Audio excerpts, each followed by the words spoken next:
El teléfono sonó a las 9:43 de la mañana y supe con una certeza fría que me atravesó el pecho que algo no estaba bien. No fue una intuición mística ni un presentimiento exagerado. Fue algo mucho más simple y más inquietante. Nadie me llamaba a esa hora.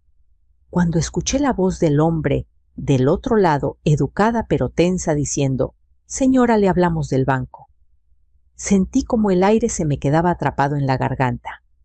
Lo que vino después no fue una frase, fue una grieta. Su nuera está aquí, pero con un hombre, idéntico a su hijo. Me reí. Una risa corta, nerviosa, casi automática. Eso es imposible. Mi hijo está de viaje de trabajo. Hubo un silencio, largo, pesado. Entonces la voz bajó y dijo: «Por favor, venga inmediatamente». El resto de la mañana se volvió borroso, como si alguien hubiera bajado el volumen del mundo y subido el de mis pensamientos. Me quedé mirando el teléfono unos segundos más, esperando que vibrara otra vez y alguien dijera: «Disculpe, fue un error». No pasó. Me llamo Elena Salgado, tengo 62 años y he aprendido a no dramatizar sin pruebas. Pero también he aprendido que cuando algo no encaja, no es casualidad. El banco no llama a una suegra para contar chismes. El banco llama cuando hay papeles, firmas y dinero en juego. Me puse el suéter sin saber por qué. Afuera no hacía frío, pero yo lo sentía por dentro. Tomé el bolso, revisé que estuvieran las llaves, cerré la puerta y bajé las escaleras despacio, como si cada escalón necesitara confirmación. En el reflejo del vidrio del elevador vi a una mujer que reconocí y no reconocí al mismo tiempo. El cabello recogido, las arrugas alrededor de los ojos, la boca apretada. No era miedo, era concentración.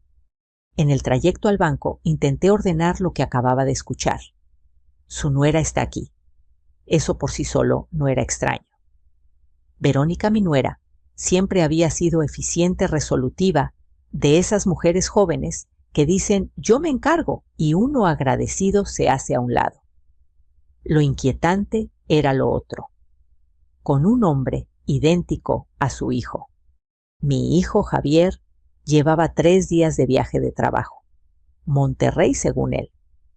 Me había llamado la noche anterior para decirme que estaba cansado, que las reuniones se habían alargado. Nada fuera de lo normal. Nada que yo hubiera cuestionado. ¿Por qué lo haría? Es mi hijo. Y Verónica, su esposa, siempre se había mostrado tan atenta conmigo que jamás se me ocurrió dudar.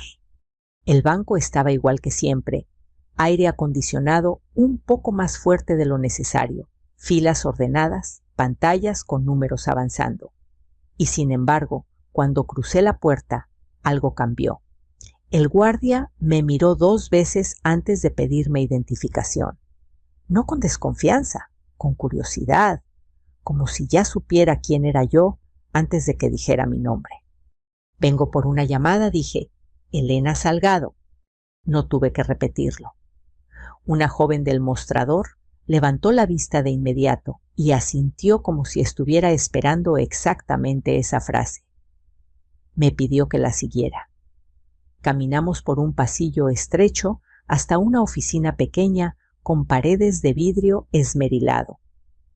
Allí estaba el hombre de la llamada, licenciado Mauricio Herrera, decía la plaquita sobre su escritorio.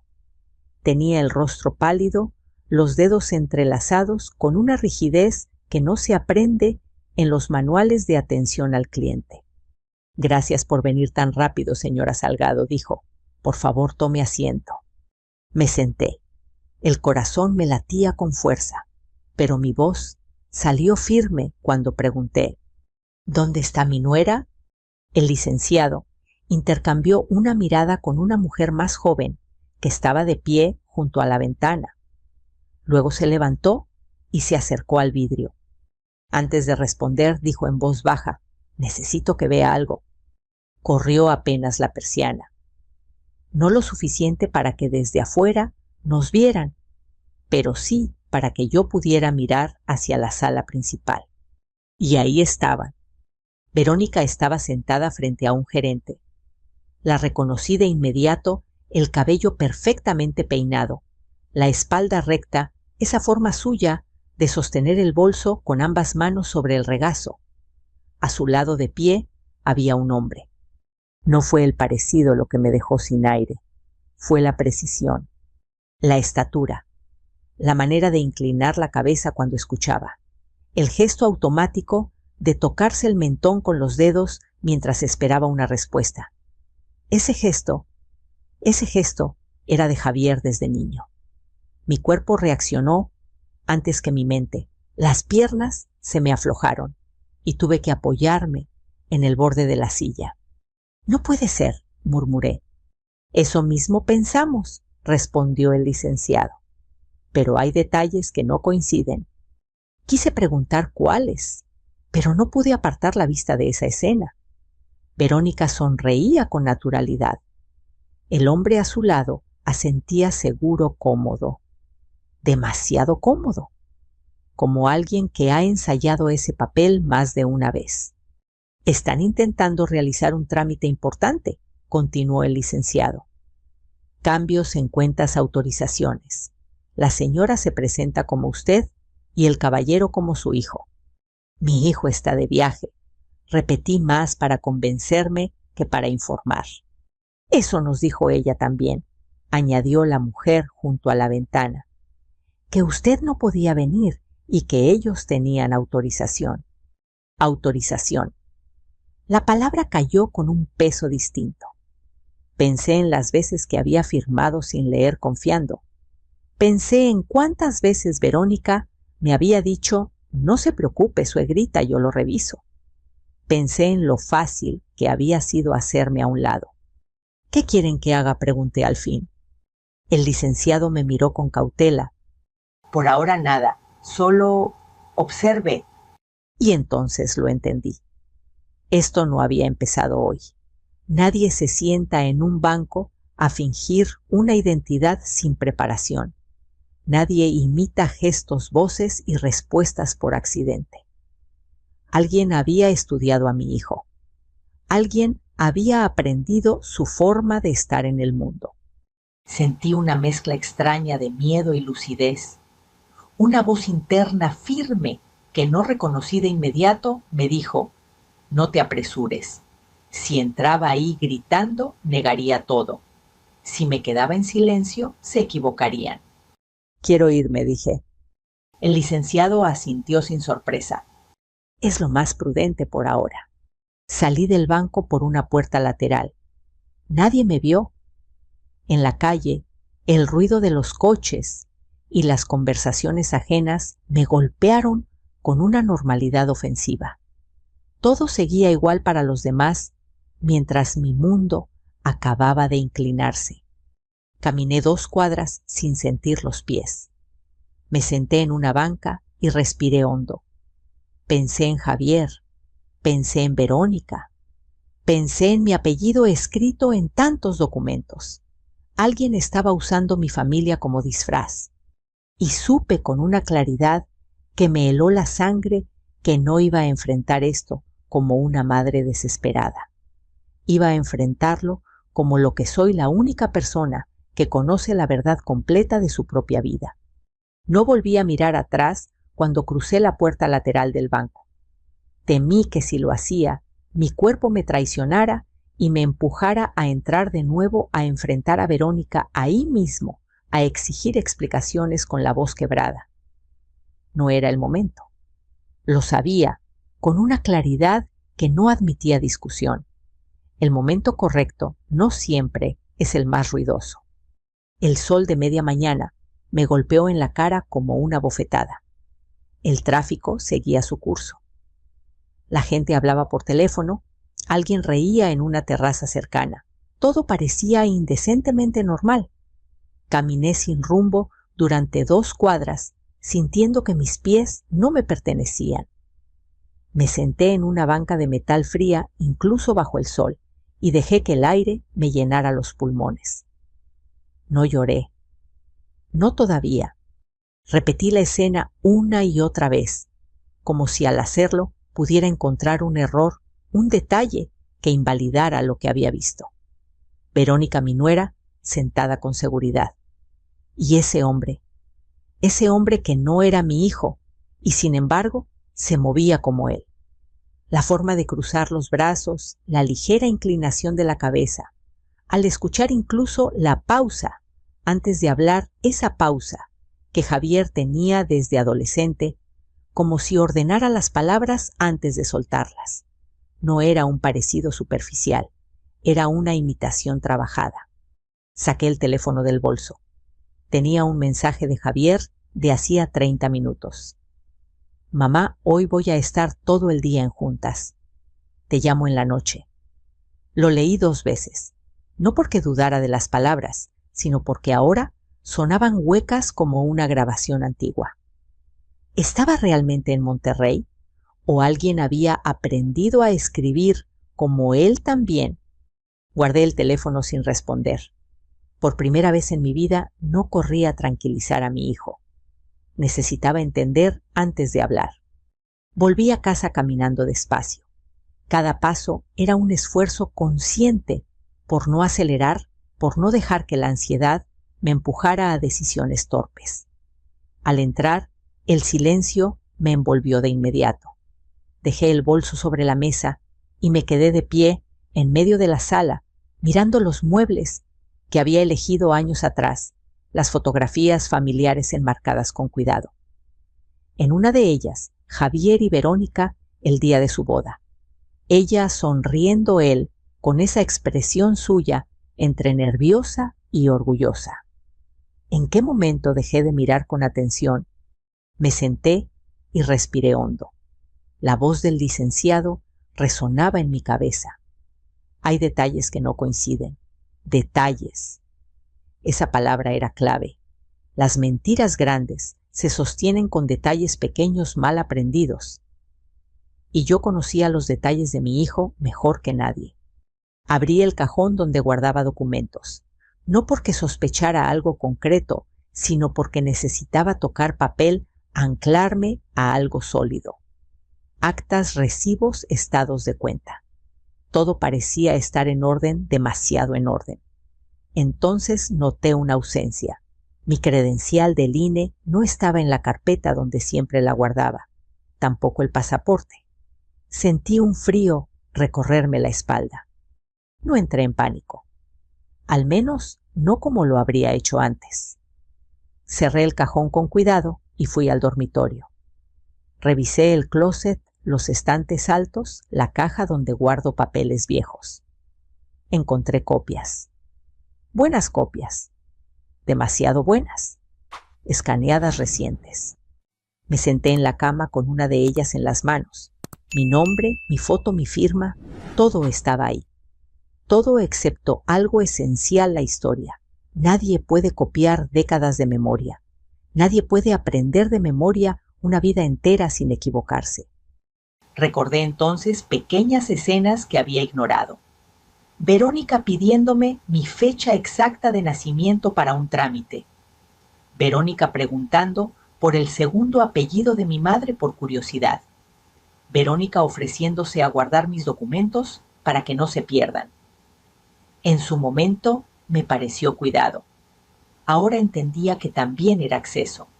El timbre sonó y casi doy un salto. Era Lupita, mi vecina y amiga de toda la vida. Entró con su energía habitual, hablando antes de cerrar la puerta. «Te vi salir temprano», dijo. «¿Todo bien?» La miré y por primera vez desde la llamada sentí que algo dentro de mí se aflojaba. No le conté todo, no todavía, pero dije lo suficiente. «Algo no cuadra con Verónica», murmuré. «Y con Javier». Lupita frunció el ceño. «Cuando algo no cuadra, comadre, es porque alguien está empujando desde atrás», sentenció. «¿Fuiste al banco?» Asentí. «Entonces no estás loca», dijo sin dudar. «Si el banco te llama, es porque hay movimiento». Sus palabras simples y directas me devolvieron un poco de tierra bajo los pies. No estaba imaginando cosas, no estaba exagerando. No hagas nada todavía, añadió. Observa. El que miente siempre se equivoca. La acompañé a la puerta y cuando se fue me senté otra vez. La tarde avanzaba despacio. Pensé en llamar a Javier. Marqué su número y colgué antes de que sonara. No, no aún. En lugar de eso, abrí una libreta vieja y empecé a escribir. Fechas, frases, pequeños detalles que solo Javier sabría. El apodo que me decía de niño, el nombre del perro que tuvimos cuando él tenía 7 años, la cicatriz en la rodilla izquierda y cómo se la hizo. Memoria vivida no aprendida. Si alguien estaba usando el rostro de mi hijo para mover papeles, yo iba a usar su verdad para detenerlos.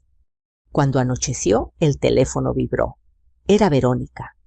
Suegrita, dijo con su tono dulce, hoy fui al banco por lo de la cuenta. ¿Todo bien, No se preocupe. Cerré los ojos un segundo antes de responder. Qué bueno, Verónica, dije con calma. Gracias por avisar. Colgué con la mano firme. Ella creía que yo no sabía nada. Creía que seguía siendo la mujer que firmaba sin leer y confiaba sin preguntar. Ese era su error. Me acerqué al espejo del pasillo y me observé con detenimiento. No vi a una mujer derrotada. Vi a alguien despierta y entendí algo fundamental. Esto no era solo un problema de dinero o de papeles. Era una usurpación de mi hijo, de mi familia, de mi lugar. Esa noche dormí poco, no por miedo, sino porque mi mente trabajaba sin descanso acomodando piezas. Ya no era una madre confundida. Era una mujer que había decidido no ser borrada. Y al amanecer supe exactamente qué tenía que hacer después. Amanecí antes de que sonara el despertador. La luz apenas entraba por la rendija de la cortina y por un instante tuve la tentación de pensar que todo había sido un mal sueño. Me quedé inmóvil, escuchando los ruidos de la casa, el refrigerador, encendiéndose un coche pasando a lo lejos. La normalidad insiste incluso cuando ya no le creemos. Luego recordé el rostro del hombre. En el banco, la seguridad con la que imitaba a mi hijo, y el recuerdo se asentó como una piedra. No era un sueño, era un plan. Preparé café con movimientos lentos, deliberados. El aroma me devolvió un poco de calma. Me senté a la mesa con la taza entre las manos y abrí la libreta donde la noche anterior había anotado detalles. Leí los nombres, las fechas, las pequeñas historias que solo Javier y yo compartíamos. La memoria no se falsifica, me repetí. Puede aprenderse una firma, pero no una infancia. A media mañana sonó el teléfono. Era Javier. Dudé un segundo y contesté. Mamá dijo, ¿todo bien? ¿Te sentí rara anoche? Todo bien, hijo, respondí. ¿Cómo va el trabajo? Habló de reuniones de cifras de cansancio. Lo escuché con atención, no para atraparlo en una mentira, sino para reconocerlo. Y lo reconocí. Esa voz era la de mi hijo, no la del hombre del banco, no la del imitador. Colgué con un nudo en el estómago y una certeza nueva. O Javier no sabía nada, o estaba tan lejos de entenderlo como yo lo había estado hasta ayer. Decidí ordenar la casa. No por limpieza, sino por búsqueda. Abrí cajones que no tocaba desde hacía años, revisé carpetas viejas, sobres amarillentos. Encontré estados de cuenta antiguos, contratos, pólizas. Mi nombre aparecía una y otra vez, siempre acompañado del de Javier. Como respaldo, como garantía, nunca como protagonista. Me dolió admitirlo, pero era cierto. En el fondo de un cajón hallé una carpeta que no reconocí. Dentro había copias de mis documentos, impresiones de correos, incluso una hoja con firmas practicadas. No eran idénticas, pero se acercaban lo suficiente como para engañar a alguien apurado. Sentí una mezcla de rabia y claridad. Esto no era improvisado. Alguien había ensayado. Alguien había tenido tiempo y acceso.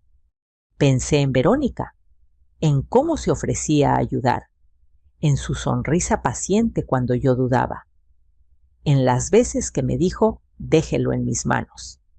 Comprendí entonces que la traición más eficaz no llega con gritos, sino con comodidad. Te quitan el control mientras te hacen sentir cuidada. A la 1 del día salí de casa con un propósito claro. No iba a enfrentar a nadie, iba a prepararme. Fui a una papelería y compré una carpeta nueva, separadores, notas adhesivas. Volví a casa y clasifiqué todo. Originales por un lado, copias por otro. Fechas, movimientos, nombres. Cada papel encontraba su lugar. Mientras ordenaba sentí algo que no había sentido desde la llamada del Banco Control. Por la tarde llamé a licenciada Adriana Pineda, una abogada que Lupita me había recomendado hacía tiempo. No le conté todo por teléfono, solo dije lo necesario. Necesito proteger mi identidad, expliqué, y entender mis opciones. Venga mañana a primera hora, respondió con una calma que agradecí, y traiga todo lo que tenga. Colgué y me quedé mirando el teléfono. Nunca pensé que necesitaría una abogada para defender mi propio nombre, pero ahí estaba haciéndolo. Al caer la noche, Verónica volvió a llamar. Esta vez su tono era distinto, más tenso. Suegrita, ¿usted fue hoy al banco? Sonreí para mí misma antes de responder. ¿Por qué lo preguntas? Porque, nos dijeron que había una alerta en la cuenta. Nada grave, seguro es un error. Qué raro, dije. Yo no he ido al banco hoy. Hubo una pausa breve, casi imperceptible, suficiente. Ah, bueno, dijo ella. Entonces mañana se aclara. Seguro, respondí. Buenas noches, Verónica. Colgué con la certeza de que ya había dado el primer paso sin moverme del lugar. Ella sabía que algo había cambiado. No sabía qué, y eso la inquietaba. Esa noche, antes de dormir, me miré en el espejo del baño. Vi a una mujer cansada, sí, pero también atenta. Me hablé en voz baja, algo que no hacía desde hacía años. No te están robando el dinero, me dije. Te están robando el lugar, y eso no se permite. Apagué la luz con una decisión tomada. Al día siguiente hablaría con la abogada. Después con el banco. En ese orden. No iba a correr. Iba a caminar firme. Porque entendí algo esencial. Mientras el sueño finalmente me vencía, quien copia una vida, cree que la vida es solo datos. Y ahí, justo ahí, es donde siempre se equivoca. Llegué al despacho de la licenciada Adriana Pineda a las 8:30 en punto. No porque fuera puntual por costumbre, sino porque no quería llegar tarde a mi propia defensa. El edificio era antiguo, con un elevador lento y un pasillo que olía a papel y café recalentado. Ese olor curioso me tranquilizó. Era el olor de los asuntos serios, de los que se resuelven con tiempo y método. Adriana me recibió con un apretón de manos firme. Tenía una voz clara y una mirada directa que no se desviaba cuando hablaba. Me pidió que me sentara y antes de que yo empezara a explicar dijo: «Cuénteme los hechos, no las sospechas, los hechos». Respiré hondo y obedecí. Hablé del banco, de la llamada de Verónica, del hombre, idéntico a mi hijo. Le mostré las copias, las firmas ensayadas, la carpeta encontrada en el cajón. Adriana escuchó sin interrumpir, tomando notas precisas. Cuando terminé, hubo un silencio breve. Luego levantó la vista. «Esto no es un malentendido», dijo. «Es suplantación de identidad. Y la mejor defensa es la calma». Me explicó los pasos con una claridad que agradecí. No confrontar, no alertar, documentar. Solicitar al banco protocolos de verificación, pedir resguardos, activar alertas, cerrar grietas antes de que alguien las use. Asentí a cada indicación como quien aprende a caminar de nuevo con atención consciente. Hay algo más, añadió. Si el imitador está bien entrenado, fallará en lo que no se aprende recuerdos, reacciones espontáneas. Ahí es donde usted es clave. Salí del despacho con una carpeta más gruesa y una cabeza más liviana. Ya no estaba sola, tenía un plan. Y por primera vez desde la llamada no sentí prisa. De regreso a casa, recibí un mensaje de Javier mamá. Todo bien, Verónica. Dice que el banco llamó por una tontería. Lo leí sin responder, no porque quisiera castigar a mi hijo, sino porque todavía no era el momento de decirle. Decirle ahora sería lanzarlo a una confusión que solo beneficiaría a quien ya estaba en movimiento. Por la tarde, me permití algo que había postergado observar. Observé a Verónica cuando vino a dejar unos documentos para que los revisara. Observé cómo colocaba el bolso, cómo evitaba mirarme a los ojos cuando hablaba del banco, cómo aceleraba las frases cuando mencionaba a Javier. No dije nada. Sonreí, asentí, hice preguntas inocentes. ¿En qué hotel está Javier?, pregunté con naturalidad. En el de siempre, respondió. Ya sabe, el de la esquina del parque o el de la avenida, insistí suave. Se aclaró la garganta. El de la avenida, asentí. Anoté mentalmente la vacilación. No la confronté, la dejé pasar. Las mentiras necesitan espacio para crecer. Yo se lo estaba dando. Esa noche llamé al banco desde casa siguiendo las indicaciones de Adriana. Pedí hablar con doctora Camila Torres del área legal. Me identifiqué y solicité activar protocolos de verificación avanzada. Mi voz no tembló. Había aprendido que la firmeza también se escucha. Necesitamos su presencia para una revisión, dijo ella. Mañana por la mañana. Estaré ahí, respondí. Colgué y me senté en el sillón mirando el techo. Pensé en la palabra madre, en cómo durante años la había confundido con renuncia. Renuncia a preguntar, a exigir, a ocupar espacio. Pensé en cuántas veces me había dicho que callar era cuidar la paz. La paz sin verdad no es paz, entendí. Es silencio impuesto. Antes de dormir, abrí la libreta y añadí nuevas notas. Recordé detalles que podrían parecer insignificantes para cualquiera, pero que para mí eran llaves, el apodo que Javier me decía cuando tenía 5 años. La canción que cantábamos en el coche, el nombre del primer amigo que llevó a casa. No para usar como arma, sino como prueba de realidad. A medianoche el teléfono vibró. Era Verónica otra vez. Suegrita, mañana tengo que ir temprano al banco con Javier, dijo. Si llaman, no se preocupe.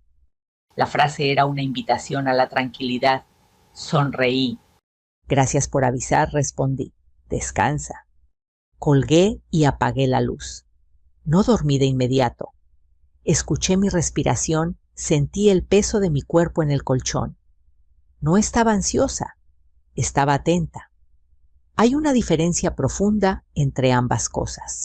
A la mañana siguiente me vestí con cuidado. Ropa sencilla sin adornos.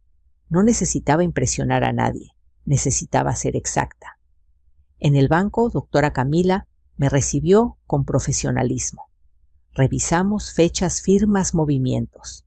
Me explicó el procedimiento. Preguntas de seguridad, observación de respuestas espontáneas, comparación de escritura bajo presión. Asentí. Todo era sobrio, sin drama. Así debía ser. No se preocupe, dijo. Aquí no buscamos culpables, buscamos coherencia. Coherencia. La palabra resonó en mí como un faro. La verdad siempre es coherente, incluso cuando duele. Salí del banco, con una cita confirmada para una revisión conjunta. No avisé a nadie. Dejaría que Verónica creyera que todo seguía igual. La normalidad aparente es el mejor terreno para el error ajeno. Esa tarde, Javier me llamó de nuevo.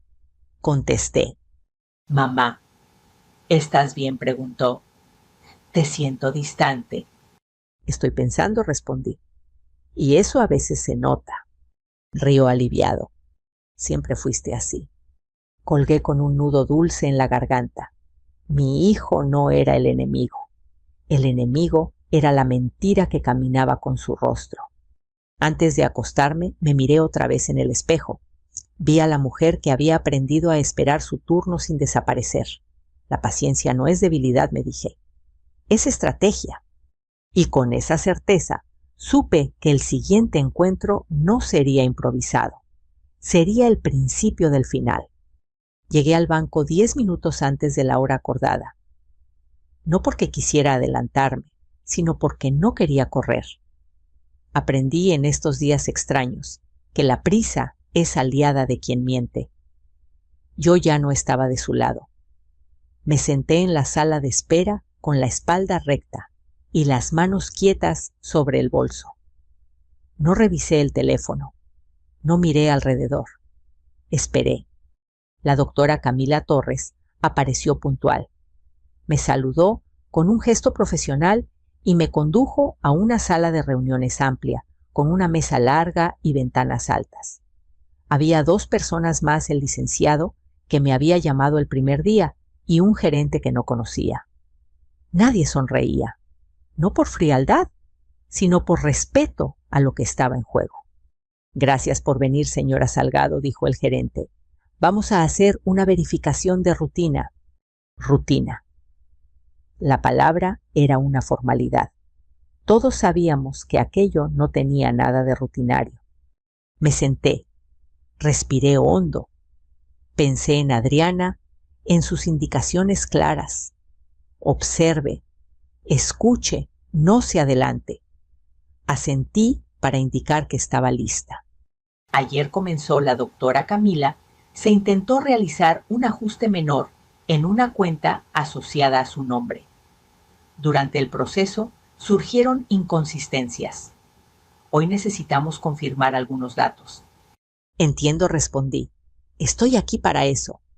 La primera parte fue sencilla. Fechas, números, movimientos que reconocí sin dificultad. Respondí con naturalidad, sin esfuerzo. La verdad no necesita memoria extra, pensé. Simplemente está. Luego vinieron las preguntas de seguridad. No las que aparecen en formularios, sino las que se activan cuando algo no encaja del todo. ¿Puede decirnos el nombre de su primer sobrino?, preguntó el licenciado. Andrés, respondí sin dudar. Nació cuando yo tenía 28 años. Anotaron, siguieron. ¿Recuerda dónde conocieron sus padres? En una fiesta familiar en Zapopan, dije. Mi madre siempre contaba esa historia. Asentían. Todo fluía con una serenidad que me sorprendía incluso a mí. No había orgullo, no había tensión, solo exactitud. La doctora Camila cerró la carpeta y me miró. Ahora necesitamos confirmar algo más, dijo. Ayer estas mismas preguntas fueron respondidas por la persona que se presentó como usted. No pregunté qué había dicho, ya lo sabía. Esperé. En 2 casos, continuó, hubo respuestas distintas, no erróneas por sí mismas, pero inconsistentes con registros previos. Sentí un alivio silencioso, no porque alguien hubiera fallado, sino porque la lógica seguía su curso. ¿Qué respondió?, pregunté con cuidado. Dijo que su primer sobrino se llamaba Lucas, explicó, y que nació después de su matrimonio. No sonreí, no asentí, simplemente dije, eso no es un olvido, es una invención. El gerente intercambió una mirada con el licenciado. Coincidimos, dijo. Por eso suspendimos el trámite y activamos una alerta interna. La palabra alerta me dio una sensación extraña, casi de protección. Alguien había creído en la incoherencia y eso bastaba por ahora. ¿Mi nuera sabe de esto?, pregunté. No con este detalle, respondió la doctora Camila, y preferimos que así siga hasta completar el proceso. Asentí. No quería venganza, quería precisión. Habrá una revisión conjunta, añadió, con las partes presentes. Es importante que usted esté. Estaré, dije. Díganme cuándo. Salí del banco con una calma nueva. El sol me pareció menos agresivo que otras veces. Caminé despacio hasta el coche y me quedé un momento con las manos en el volante respirando.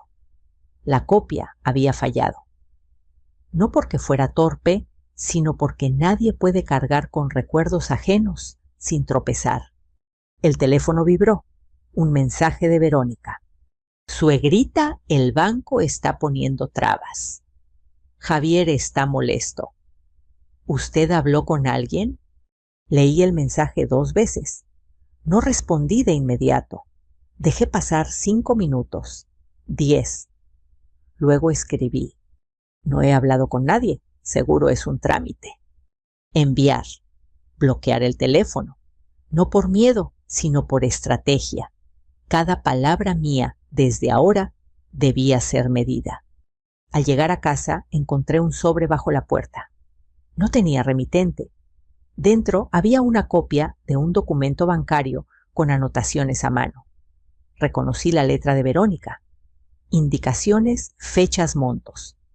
Me senté en la mesa con el papel extendido frente a mí. Era un mapa de movimientos que yo no había autorizado. Tomé una foto, guardé el original en la carpeta y llamé a Adriana. «¿Tenemos avance?», le dije. «Y prueba». «Perfecto», respondió. «No se mueva de la línea que trazamos». Colgué y me permití por primera vez cerrar los ojos un instante. No lloré. Sentí algo mejor confirmación. Esa noche Javier me llamó. Contesté. «Mamá, ¿qué está pasando?», preguntó. «Verónica dice que hay problemas con el banco». «Hay verificaciones», respondí. «Nada más». «¿Hiciste algo?». Pensé en mentir. Elegí la verdad medida. «Estoy cuidando lo mío», dije. «Y lo tuyo». Hubo silencio al otro lado. «Hablamos cuando vuelva», dijo al fin. «Aquí estaré», respondí. Colgué con el corazón pesado pero firme. Mi hijo tendría que enfrentar esto, pero no de la mano de una mentira, sino de la realidad. Antes de dormir, añadí una línea más a la libreta. La memoria es el límite de la copia. Sonreí apenas. El siguiente encuentro sería definitivo, y yo estaba lista. El día de la revisión conjunta amaneció gris, como si el cielo hubiera decidido acompañar la gravedad del momento. Me levanté temprano, no por nervios, sino por costumbre. Preparé café, desayuné sin prisa y me vestí con la misma sencillez de los últimos días. No iba a impresionar a nadie, iba a confirmar lo que ya sabía. Llegué al banco a la hora exacta. En la sala de reuniones estaban la doctora Camila Torres, el gerente, el licenciado Herrera, y sentados frente a mí, Verónica y el hombre que pretendía ser mi hijo. Al verlo de cerca, sentí un golpe seco en el pecho. El parecido seguía siendo inquietante, pero ahora había algo más evidente en la tensión. Tenía los hombros rígidos, la mirada alerta como alguien que espera equivocarse. Verónica me saludó con un beso en la mejilla que esquivé con educación. No por desprecio, sino porque ya no compartíamos esa confianza. Se sentó, cruzó las manos y respiró hondo. «Gracias por venir, señora Salgado», dijo la doctora Camila. «Vamos a proceder con una verificación final». El hombre asintió seguro de sí. Yo mantuve las manos quietas sobre la mesa. Nadie habló durante unos segundos que parecieron más largos de lo que eran. El silencio no era incómodo. Era necesario. «Empezaremos con preguntas de contexto», continuó la abogada. «No hay respuestas correctas o incorrectas, solo coherentes o incoherentes». Miró primero al hombre. ¿Puede decirnos cómo le decía a su madre cuando era niño? El hombre sonrió con una seguridad ensayada. Me decía Javi. Cerré los ojos un segundo. Nunca lo llamé así. Abrí los ojos y miré a la doctora Camila, que anotaba sin levantar la vista. Señora Salgado dijo, ¿es correcto? No respondí. Yo le decía mi niño o Javiercito, nunca Javi. Verónica carraspeó. El hombre se removió en la silla. Continuemos, dijo la abogada con calma. ¿Recuerda el nombre del perro que tuvieron cuando usted tenía 7 años? Toby respondió él rápido. Incorrecto, dije. Se llamaba Rulo y dormía bajo la mesa del comedor. El gerente levantó la vista. El licenciado Herrera dejó de escribir. La atmósfera cambió. La copia empezaba a resquebrajarse. Una más, dijo la doctora Camila. ¿Dónde se lastimó la rodilla izquierda? El hombre dudó. Miró a Verónica. Fue apenas un parpadeo, pero suficiente. Jugando fútbol, dijo. En la escuela. Fue en el parque, respondí. Se cayó persiguiendo una pelota roja. Lloró toda la tarde. Verónica intervino con un tono que pretendía ser firme. Esto es ridículo, dijo. Son recuerdos. La gente se equivoca. La gente sí, respondió la abogada. Las identidades no. El hombre se llevó la mano a la frente. Verónica apretó los labios. El gerente pidió un receso breve. Nadie se levantó. No hacía falta. El aire ya estaba cargado de evidencias.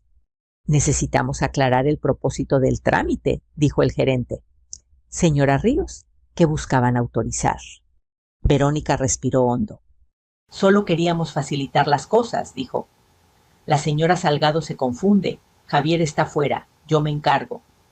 ¿Encargarse? ¿De qué? Pregunté. ¿De mi nombre? El hombre se levantó de golpe. Basta, dijo. Esto no fue idea mía. El silencio cayó como un golpe seco. Ahí estaba, la frase que no se ensaya. Queda registrado, dijo la doctora Camila, sin alzar la voz. Verónica lo miró con furia. Cállate, susurró. No respondió él. Ya es tarde. Me mantuve sentada. No sentí triunfo. Sentí cierre. La abogada explicó los pasos: suspensión inmediata de operaciones, resguardo de grabaciones, inicio de investigación por suplantación de identidad. Cada palabra era un ladrillo más en una pared que ya no podrían atravesar. Señora Salgado, dijo el gerente, ¿desea agregar algo? Pensé en Javier, en su voz del día anterior, en la confusión que vendría. Y respondí, solo una cosa. Mi hijo no es un trámite y mi nombre no es un permiso. Asintieron. La reunión terminó sin gritos, sin escenas. Verónica salió primero con el rostro tenso. El hombre la siguió derrotado. Yo me quedé un momento más, firmé lo necesario y me levanté. Al salir a la calle, el aire frío me despejó. Me senté en una banca y respiré. No había ganado, había protegido, que no es lo mismo, pero se siente mejor. El teléfono vibró. Era Javier, contesté. Mamá dijo, estoy volviendo. Te espero, respondí. Colgué con una serenidad nueva. La verdad, no había terminado de hablar, pero ya había dicho lo suficiente, y mientras caminaba de regreso a casa, supe que el último paso no sería el más ruidoso. Sería el más honesto. Javier llegó 2 días después con la cara cansada y la maleta todavía oliendo a hotel. Tocó la puerta como si no supiera si tenía derecho a entrar. Yo le abrí sin prisa. No corría a abrazarlo como antes. No porque no lo amara, sino porque ya no iba a tapar la realidad con cariño. «¿Mamá?», dijo apenas, y su voz se rompió en la mitad. Lo dejé pasar. Cerré la puerta. Nos quedamos de pie en la sala, uno frente al otro, como 2 personas que se conocen de toda la vida, y aún así están a punto de descubrirse de nuevo. Javier evitaba mis ojos. Miraba el piso, la mesa, las fotos. Cuando vio la de su boda con Verónica, tragó saliva. ¿Qué hiciste?, preguntó al fin. Verónica dice que la humillaste, que fuiste al banco a inventar cosas. No respondí de inmediato. Caminé a la cocina, serví 2 tazas de café y volví. Le ofrecí una. La tomó con las manos temblorosas. Ese temblor no era de rabia, era de miedo. El miedo de alguien que sabe que su mundo está por romperse. No inventé nada, dije. Vi. Javier levantó la vista. ¿Viste qué? Me senté frente a él, con la taza entre las manos igual que había hecho aquella mañana, en que todo empezó. Y le conté, sin adornos, sin dramatismo. La llamada del banco, el hombre idéntico a él. Verónica sentada con tranquilidad, el intento de trámite. Las preguntas, los errores, la frase que lo delató. Esto no fue idea mía. Mientras hablaba, vi cómo el rostro de mi hijo iba cambiando. Primero incredulidad, luego confusión. Después, algo más duro, vergüenza. No por mí, por él mismo. Por haber confiado, por haber entregado, por haber dejado que alguien se moviera con su nombre como si fuera una llave. Eso no puede ser, murmuró. Eso dije yo, respondí, hasta que lo vi con mis propios ojos. Javier se levantó, caminó de un lado a otro y se pasó las manos por el cabello.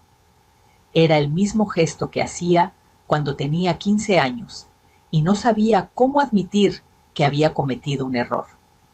Me dolió verlo así, pero no lo detuve.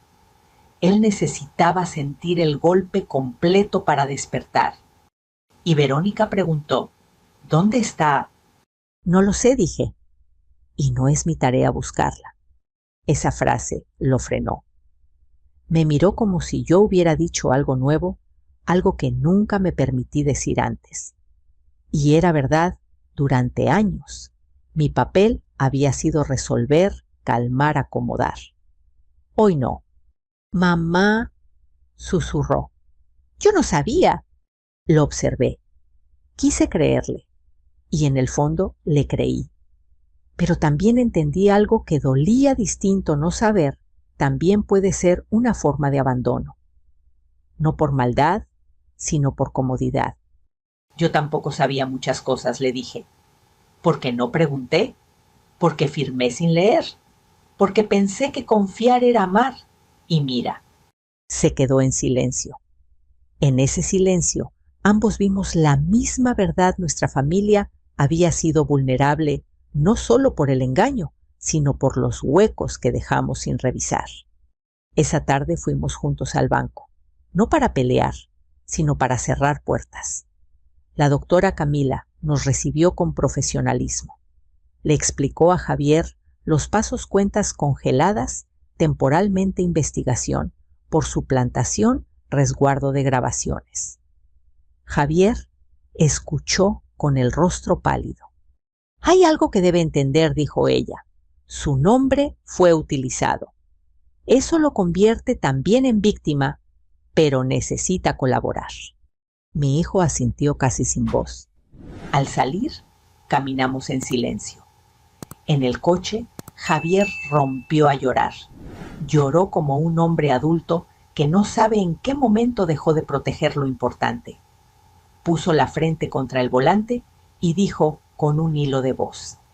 Como no me di cuenta, me acerqué y le puse la mano en el hombro. No para consolarlo como madre que minimiza, sino como madre que sostiene mientras el hijo ve la verdad. Porque confiabas, dije. Pero ahora vas a aprender a leer. Javier levantó la cabeza. Y tú preguntó, ¿qué vas a hacer? Sonreí apenas, no con malicia, con decisión. Voy a ocupar mi lugar, respondí. Ya no voy a ser un respaldo silencioso. Voy a ser dueña de mi nombre. En los días siguientes, mi vida se llenó de trámites. Cambiar accesos, actualizar firmas, activar alertas. No era emocionante, pero era reparador. Cada documento que leía completo era una victoria pequeña. Cada pregunta que hacía sin vergüenza era un pedazo de mi voz que regresaba. Verónica intentó llamarme 2 veces. No contesté. Luego envió un mensaje: «Suegrita, yo puedo explicar». Lo leí sin sentir nada. No odio, no rencor, solo distancia. No porque yo fuera fría, sino porque ya no era manipulable. Una tarde, Lupita vino con pan dulce y se sentó conmigo en la sala. Y preguntó sin rodeos: «¿Qué vas a hacer ahora?». Miré mis manos, las mismas manos que durante años firmaron sin leer. Las mismas manos que ahora sostenían mi carpeta organizada, mis pruebas, mis decisiones. «Voy a vivir», dije, «pero despierta». Esa noche, cuando la casa quedó en silencio, me paré frente al espejo del pasillo. Me vi con calma. Las arrugas seguían ahí. La edad seguía ahí. Pero en mis ojos había algo que antes no: autoridad tranquila. Nadie puede copiar eso. Nadie puede suplantar una vida cuando la dueña decide habitarla. Y si estás escuchando esta historia y sentiste un nudo en el pecho, quiero decirte algo con todo el corazón: no estás exagerando. Cuando algo no cuadra, cuando te piden que firmes sin leer, cuando te hacen sentir que estorbas en tu propia casa, tu intuición no es drama, es protección. Escúchala. Ahora quiero saber de ti. ¿Qué harías tú si el banco te llamara diciendo que alguien usa el nombre de tu hijo? ¿Confrontarías de inmediato o esperarías para reunir pruebas? Déjamelo en los comentarios y cuéntame desde qué ciudad nos estás viendo. Me encanta leerte porque estas historias no solo son entretenimiento, también nos recuerdan que no estamos solos. Si esta historia te tocó, te invito a suscribirte al canal y dejar tu like. Aquí compartimos relatos todos los días con giros emociones y sobre todo con esa verdad que a veces duele, pero siempre despierta. Gracias por acompañarme hasta el final. Nos vemos en la próxima historia.